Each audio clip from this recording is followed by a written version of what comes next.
Hi, my name is Jacob Perry. I work for Acquia, and we do Drupal stuff. So I work for the Commons engineering team, so we work on Drupal Commons, which is a socialization community tool that's built upon Drupal. What I did a few weeks ago with a few other engineers is worked on upgrading contrib modules from Drupal 7 to Drupal 8. So yeah, that's what we're going to talk about tonight. And it's so easy, anyone can do it.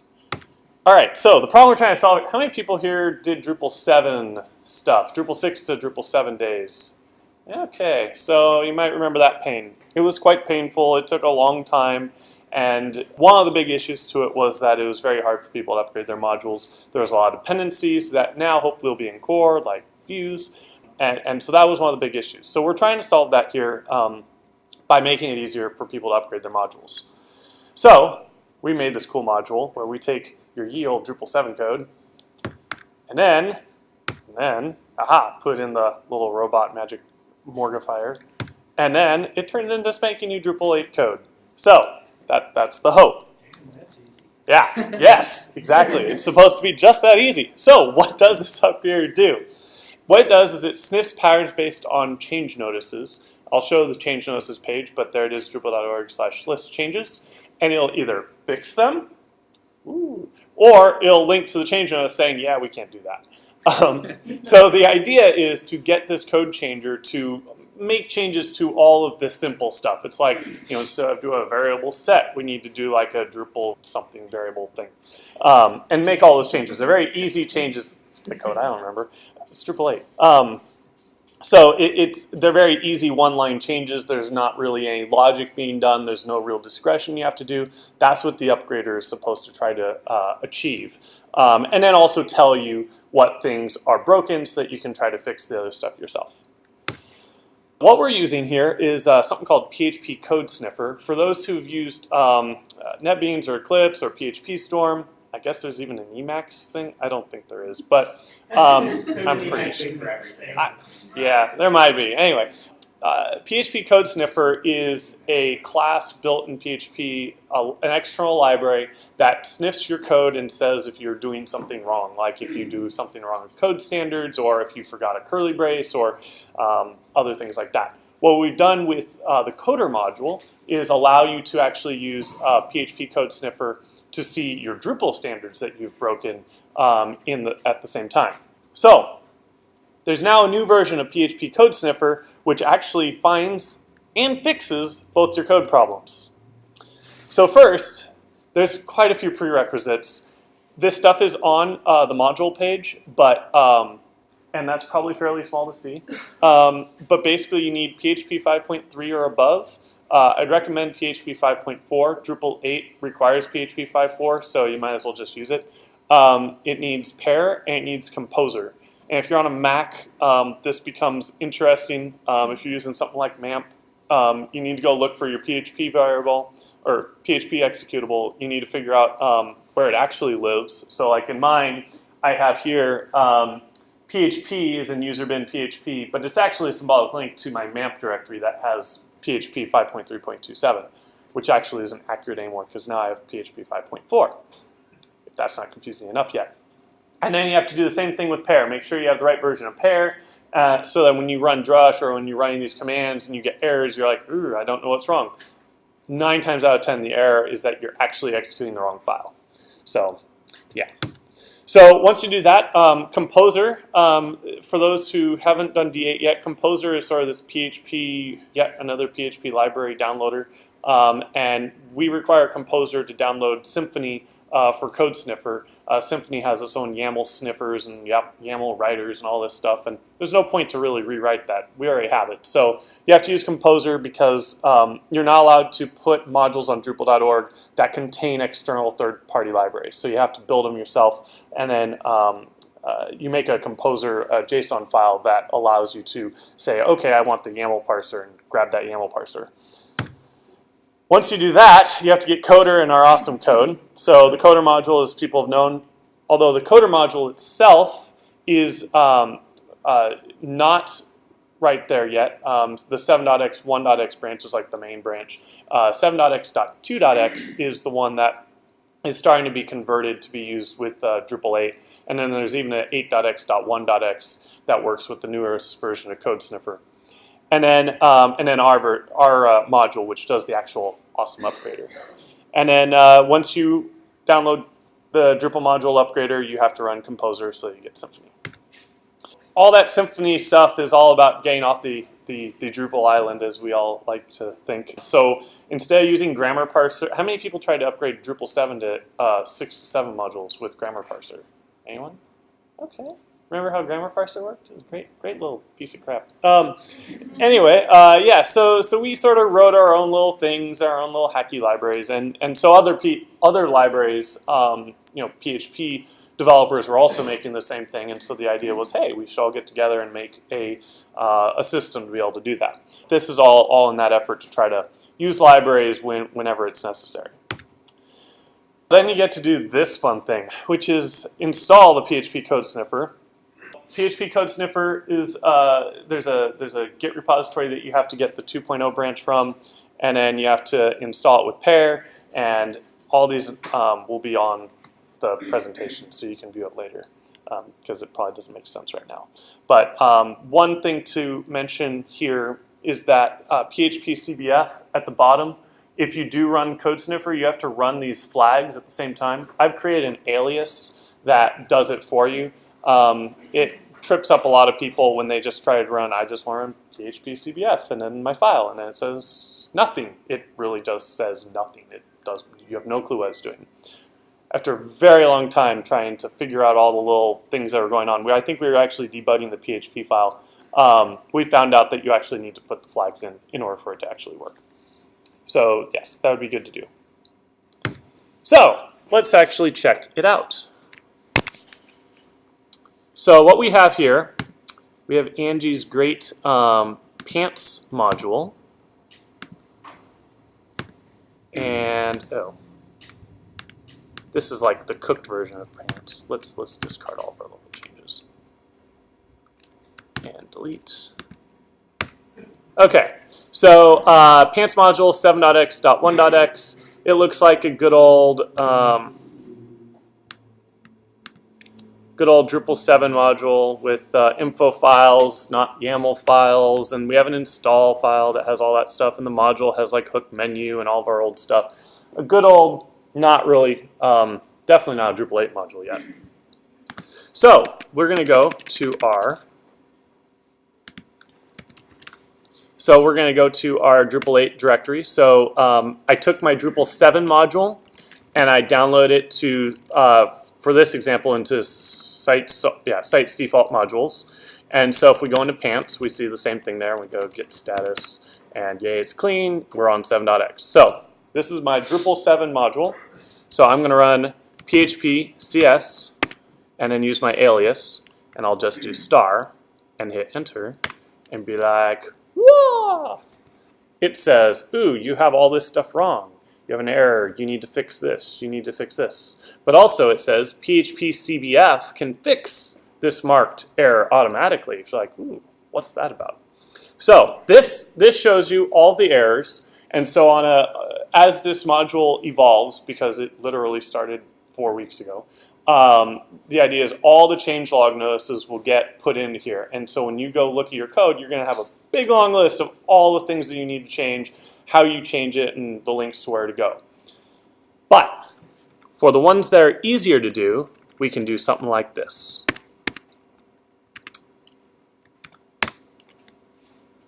Patched 4 files.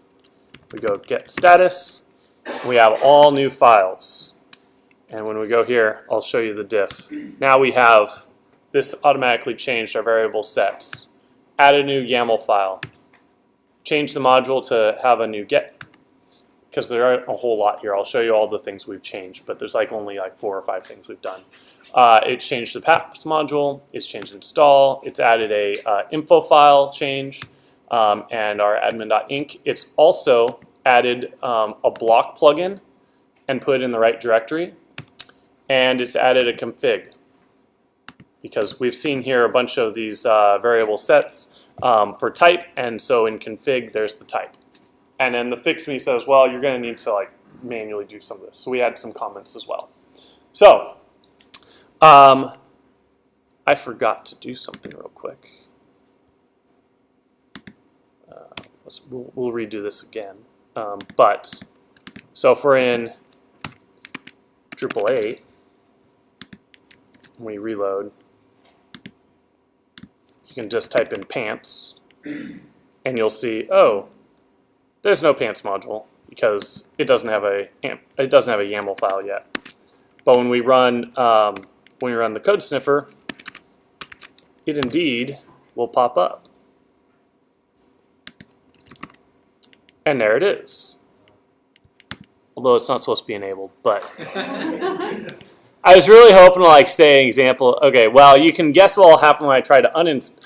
How many people think this is going to work when I hit uninstall? Actually, is it even showing up in the uninstall? It's Drupal 8. It's still an alpha, so I could do a new install. But yeah, so obviously the pants module is not fixed yet, but you can see there it started to run all that code. So let's take a look at what does that. Actually, before I do that, any questions about Code Sniffer in general, the idea around it? Yeah? You're running this from a Drupal 8 installation. Yes. Yeah. You're running the 7x module, put that in the Drupal 8 installation. Correct. Yeah, actually, technically, you don't need to run any Drupal for the Code Sniffer part. Code Sniffer actually runs totally independent from Drupal. So you could just you could put it in a different directory altogether, and then run Code Sniffer if you had it in a different Git repository if you're managing your modules a different way. So yeah, for the fun to show it on Drupal 8, I just put it in a Drupal 8 system. Cool. Any other questions? Awesome. Okay, so let's go behind the scenes and take a look at what we have. Now, it looked great on my, there we go. So that's sort of seeable. So what we have here is PHP Code Sniffer has a few folders it searches for, and one of them is called sniffs. So the essence of a certain detection to figure out what you want to look for is under the sniffs folder. And so we're going to look at the hook menu. And so the hook menu to D8 sniff is a file we're going to take a look at here. This file, you'll look at and it sees that it needs Symfony for YAML dumping and parsing. And so that's why we need to run Composer earlier. But basically it implements a PHP Code Sniffer sniff and then starts running this function. So when you're looking to write a PHP code sniff, we're taking tokens. It actually parses every single character in the module. It gets a little interesting. But it also has these awesome constants that allows you to make it stop when it finds a block of characters. So what we do here is, okay, we're going to look for hook menu, and then we're going to look for the function, and we're going to stop on that function. So any function in your module, it's going to stop on. So that's basically the first thing it does. So then what it does is it goes to this process. And the process then runs through as soon as it finds a function. And it says, okay, I'm going to create a new utility info hook. This is a helper to figure out that it is a function. It sort of sets up some basic, yeah. It is looking for the PHP function construct. So Code Sniffer itself has tokens for types of PHP arguments. So function itself is a special variable. Oh, so you're talking about like a comment, like implements hook menu. Oh, it's not looking at no, at all. Doesn't look at code. Yeah, no, it's not looking. Well, there is code, but the function name is parsed out with PHP. So if you had function within a comment, it wouldn't see that. It would see it as a T string, I think is what it's called. So it grabs the function, and then it grabs, and then what it does is it checks. There's a hook that we wrote here and says, okay, is this a hook implementation, hook menu? If it's not, kick it out. If it is, then let's grab the module properties of the module we're working on. So we're working on pants module. And then what we're going to do, because we need to get the hook menu array. And this was a good 2 days of frustration. How do you parse a actual array? An array is not an array. An array is text and functions and logic and if statements and else's, and it's not an array as we see it. So we had to do something somewhat, what's the word? Not hacky, something way worse. Create, yeah. So what we had to do is we created a set whitelist. So in hook menu, we say, okay, what do we do if you call another function within hook menu? We can't help you. We can't change that because if you're calling another function, we don't know what stuff you're going to be passing back to us. And we don't know how to convert the code in the function and what it's passing back to the hook menu. It gets very, very confusing. So we said, no, screw that. What we're going to do is we're going to make a whitelist, which means the only two functions you're allowed to pass into hook menu for us to automatically convert it is Drupal get path and t, because those are pretty simple.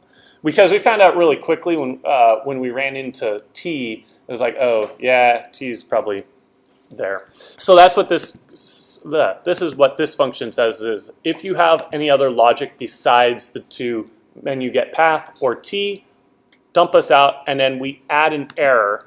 It's not a fixable error like down below, but it's just an error that says we can't do it. It'll still pop out the change notice, but you're going to have to rewrite your own hook menu. Sorry. However, let's say that you don't have any logic besides what's in the whitelist. Then what we do is we do this fun hacky thing, which is we get the contents of what Drupal get path is. And this is sort of the evil hacky part, which is that we just basically create a wrapper function that returns the local path of the module that you're in. So this is why it's not a foolproof solution, but it gets there. And this will make sense why we did this here in a moment. Well, the reason why we did this here is because we need to get the array of the menu. And in order to get the array of a menu, or an array of anything, you actually have to execute it. And so you have to know your function names to call back whatever those functions are doing. So that's why we had to do this sort of hacky, sort of evil re-implementation of Drupal within our sniffer. Okay, it's only one hook, or two hooks, but yeah. Once we do that, we grab we say, okay, this error can be fixed.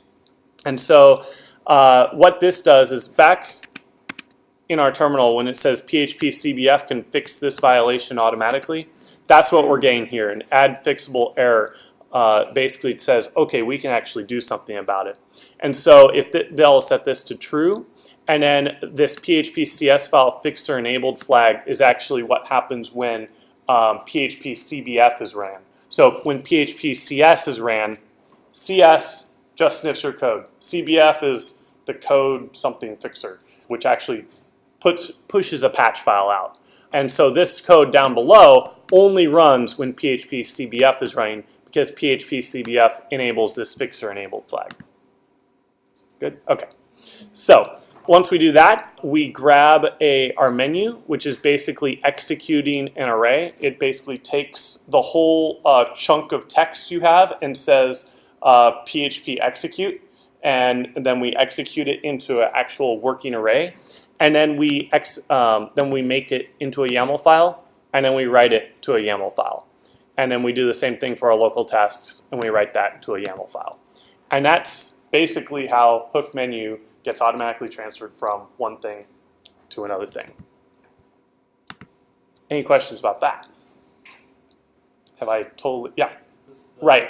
No Drupal at all. Because if I go to my MAMP, bin PHP 5. Even in the coder module, you don't need to install a module. It just has the code sniffer info for Drupal standards. Right. Well, it has the standards, which is what you really need, and what it's so. And then I symbolically link it to PHPCS. I mean, coder at the moment is not required for the coder upgrader, but eventually they'll be merged together. When we started working on this project, we had something to paint on coder, but I'm pretty sure we moved past it. Now we don't remember why it requires coder, possibly. Is that if you want to run it within Drupal, eventually the idea is Coder will use the CS output to push those files in Coder instead of Drush or PHPCS itself. So that'll be like the API to get to the code upgrader. But yeah, the stuff itself is in Drupal. All right, so yeah, to get your own, or we're looking for help. It might sound hopefully not too complicated, but basically, if you look at change records, there's lots of change records that are very simple that you can go through and are just like changing. Here's Drupal map assoc has been removed. You know, read through this, and then if it's possible to just do a change to see, you know, how it is in Drupal 8, then you can write another code sniffer. You just you put a new folder in here. For instance, actually, let me go back to that menu. Where did that get menu go? There we go. This remove get item and menu set item doesn't exist yet. What we would do is there's actually a menu folder for menu get names sniff. And then what we could do is add another class for menu get item and set item and put that in there. And then you just basically parse out whatever the change was. And then you put in the fix and you put in the error that the change record has.